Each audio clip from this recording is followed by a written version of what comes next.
Kas oled väsinud pidevast vannitoa koristamisest?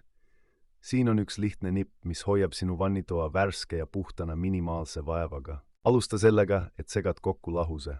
Võta 1 osa nõudepesuvahendit ja 3 osa vett. Vala see segu pihustipudelisse ja lisa paar tilka eukalüpti või piparmündi eeterlikku õli meeldiva lõhna jaoks.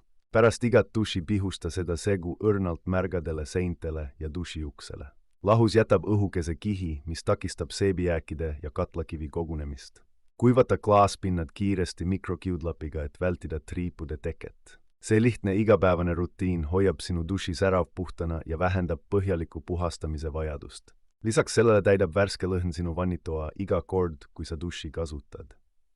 Proovi seda nippi ja naudi oma puhast, värskelt lõhnavat vannituba minimaalse pingutusega. Kas sina kasutad juba seda kavalat vannitoa puhastamise nippi? Jaga oma kogemusi kommentaarides.